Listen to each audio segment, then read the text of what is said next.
بسم الله والحمد لله والصلاة والسلام على رسول الله صلى الله عليه وسلم. معاشر المشاهدين الكرام، السلام عليكم ورحمة الله وبركاته. أشكركم جزيل الشكر أخي أحمد على هذا العنوان الذي يتوافق تماما مع ما تعيشه بلادنا من أحداث متعلقة بهذه الاضطرابات الجوية التي حصلت. أجيبكم عن هذا السؤال الذكي النقي من خلال نقاط محددة. النقطة الأولى، قال ربنا سبحانه: الذي خلق الموت والحياة ليبلوكم أيكم أحسن عملا.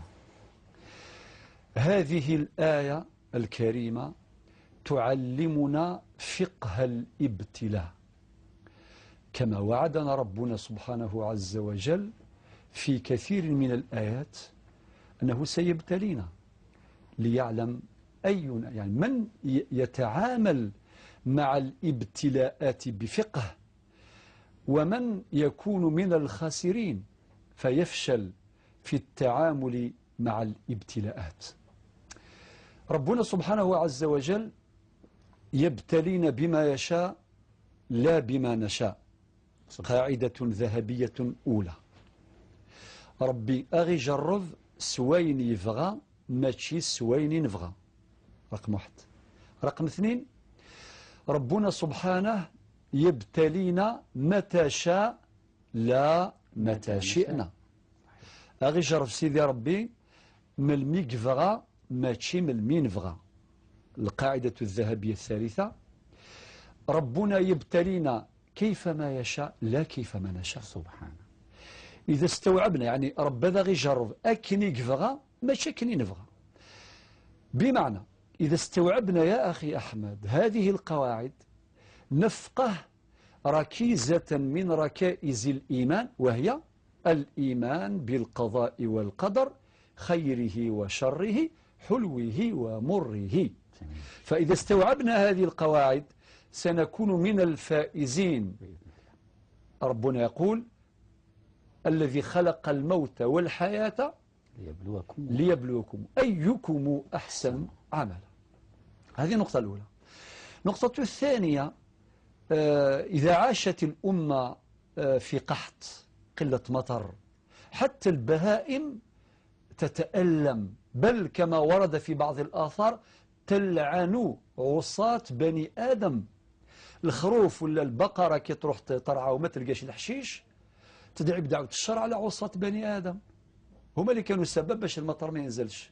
ولكن نبينا صلى الله عليه وسلم علمنا صلاة الاستسقاء، ولا يجوز بحال من الأحوال الاستهزاء بهذه المسألة. كان يقول قائل مثلا: أولدي صلوا بزاف، لا دوز زيادة، يجيبوها الناس في القصرة، ولكن لا يصيح القصرة في هذه الأمور. لا، النبي صلى الله عليه وسلم علمنا صلاة الاستسقاء، ويندب شرعا وفقها أن تكون صلاة الاستسقاء مسبوقة بتوبة ورد مظالم. يا الله.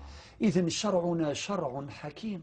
ربنا سبحانه نزل المطر، والمطر جمعه الثلوج، الله يبارك، ثلوج غطات الجبال، الناس تتمتع. وطبعا احنا عارفين الفائدة العظيمة الاقتصادية والزراعية لهذه المياه التي تتهاطل، وهذه نعمة ربنا سبحانه عز وجل. ولكن حصل ما حصل، ثلوج غطت الكثير من مناطق البلاد، وهناك أضرار وهناك أذى حصل.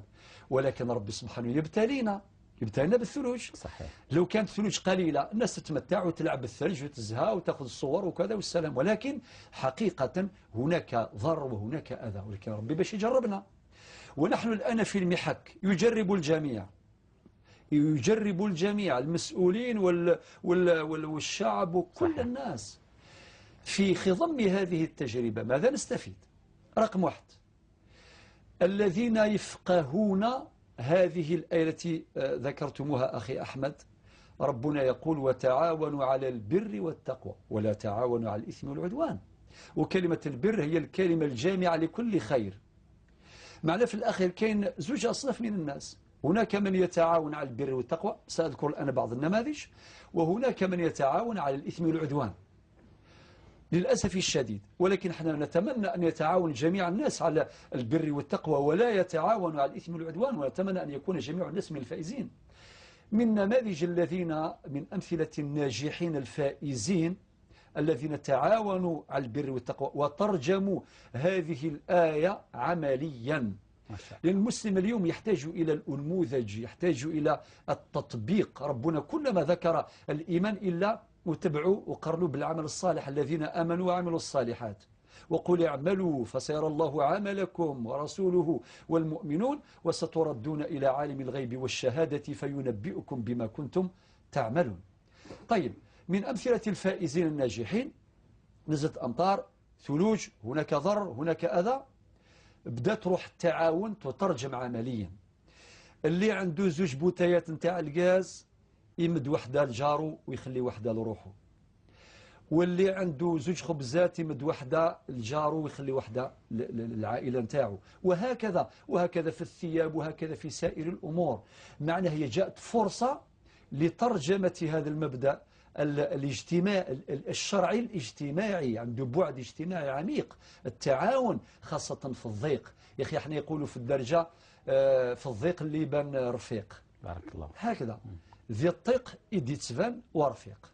إذا كان واحد في الفرحة وفي المنحة وفي الأفراح يظهروا الناس، ولكن في وقت الميزيريا في وقت المحنة ما يبانوش. لا أبدا. لذلك النبي عليه الصلاة والسلام كان يمدح صحابته الكرام قائلا في حقهم: أراكم تكثرون عند الفزع وتقلون عند الطمع. صلى الله عليه وسلم. شوف الوصف الدقيق النبي عليه الصلاة والسلام لصحابته الكرام: أراكم تكثرون عند الفزع وتقلون عند الطمع. ذي الطيق دي تبان ورفيق. لذلك ترجموا هذه عمليا من خلال أيضا ترجمة قيمة الإيثار. ربنا قال في القرآن الكريم: ويؤثرون على أنفسهم ولو كان بهم خصاصة. وكل واحد ترجم هذه المبادئ عمليا بشكل رائع وبشكل ممتاز. ومما جاءت الأخبار اليوم يعني في هذه النقطة بالذات، مجموعة في قرية، واحد عنده حظيرة نتاع الدجاج وما عندهمش واش ياكلوا. هما أيضا تضرر بالمناسبة، تضرر البشر وتضرر البقر وتضررت الحيوانات. كان الناس اللي ماتوا، كان كذلك المال يعني الخرفان والحيوانات اللي ماتوا.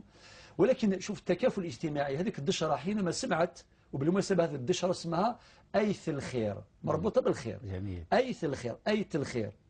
هذه الدشرة كي سمعوا بلي هذاك الإنسان جارهم عنده الدجاج نتاعو في البولاي يعني في الحظيرة نتاعو وما كانش واش ياكلوا، طبعا الدجاج ما يقدر يمشي ما يقدر إلى آخره، هما اجتمعوا قال كل واحد في القرية يشري دجاجة يشريها عليه وبسعر محترم جدا. اشراوها والله يبارك، وكل واحد ياخذها إما يأكلها في هذه الظروف ولا يربيها ولا هو حر. ولكن ترجموا، هو طبعا سلوك يعني يعبر ويترجم عن هذا الأمر. وكان المرضى وكان الشباب الصغار الكبار المحسنون كذلك الذين ترجموا يعني قاعدة البر والتقوى حقيقة. والمساجد التي تحركت والأئمة الذين تحركوا والشباب والشابات والكبار والصغار، الحمد لله رب العالمين. هذا يعطينا يعني كما يقولوا حقيقة عظيمة في بلادنا، أن مجتمعنا في وقت المحنة، في وقت الميزيريا، في وقت الضيق، هذيك الخاوة اللي توحشناها حقيقة تبرز كثيرا في وقت المنحة. وربما استحضروا قول الشاعر هنا اللي يقول: جزى الله المصائب كل خير ففي قلبها ولد الرجال. الوجه الآخر إن شئتم ولا تفضل دكتور تفضل. الوجه الآخر كان للأسف اللي تعاونوا على الإثم والعدوان. يروح يشري بوتاية نتاع الغاز ب 25,000 ولا 22,000 ويغتنم هذه الفرصة ويروح يبيعها ب 120 ب 150,000، يبيعها لأناس محتاجين. يستثمر يعني يستغل فرصة الضيق والمحنة هذه باش يربح. وطبعا هذه في واحد مثل بقبالي عظيم واش يقول لك: لن وقاذي تعيشين ذي الحيف، لن وقاذي يضمعن الربح ذي ثواغيث. كاين اللي يعيش في الألم، يعيش في الأذى، يعيش في الضيق، وكاين اللي يستغل هذه الظروف الصعبة باش يتاجر ويكسب الأموال للأسف الشديد. هذا من باب التعاون على الإثم والعدوان. وكاين شبكات في هذا الإطار اللي تعاونوا على العدوان. طبعا هم قلة، ولكن نحن بودنا أن ننبه هؤلاء الذين يتعاونون على الإثم والعدوان، نقول هذا التعاون مرفوض بجميع المقاييس الشرعية والعقلية المنطقية والاجتماعية والأخلاقية، خاصة في هذه الظروف. وأذكر الجميع بحديث النبي صلى الله عليه وسلم: لا يؤمن أحدكم حتى يحب لأخيه ما يحب لنفسه. أما نحن كخلاصة نهائية أقول الأزمات، تعلم الأزمة تلد الهمة حقيقة. وكذلك ربي جربنا أخي أحمد بكير العجيز نتاوعنا وزمان، فعندهم ثقافة الأزمة هذه أكيد. عندهم استشارة في المستقبل. تلقى العجوزة ما هي قارية لا في معهد نتاع المانجمنت ولا في معهد الاقتصاد والتسيير، ولكن تحضر نفسها للأزمة.